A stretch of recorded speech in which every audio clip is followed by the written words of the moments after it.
Comme pour l'Assemblée nationale, le président du Sénat a conduit la délégation des élus auprès du président de la République.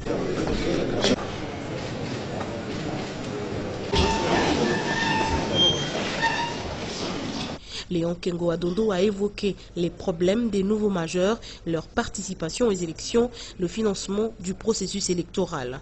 À en croire le président de la Chambre haute du Parlement, l'option est levée, cap vers la tenue des élections et le respect du calendrier électoral. Il a souligné le problème des élections,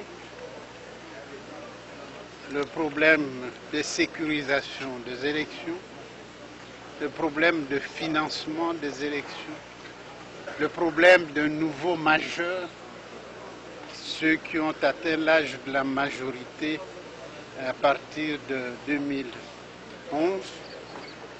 Il a parlé également de la participation de la communauté internationale dans le financement des élections. Et que je lui ai dit, premièrement, que nous devons aller aux élections,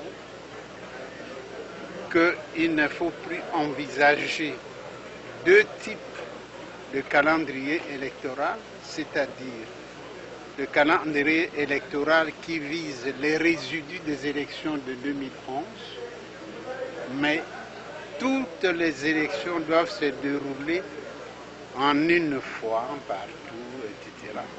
Nous avons également abordé le problème, j'ai abordé le problème de nouveaux majeurs, que ces nouveaux majeurs doivent participer aux élections, non plus comme on avait prévu dans les calendriers électoraux, c'est-à-dire ils ne participent qu'aux élections législatives et présidentielles.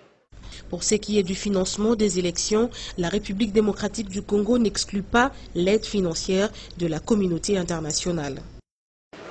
On verra dans les jours qui viennent comment la communauté internationale qui veut intervenir au financement des élections.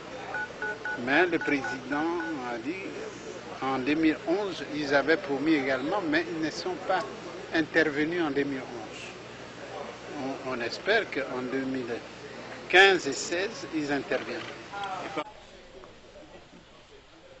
Pour lier l'utile à l'agréable, un cocktail a été servi au jardin. C'était aussi un moment d'échange personnel des sénateurs avec le président de la République. Question d'immortaliser la rencontre qui entre dans le cadre des consultations initiées par Joseph Kabila avec les forces vives de la nation représentée.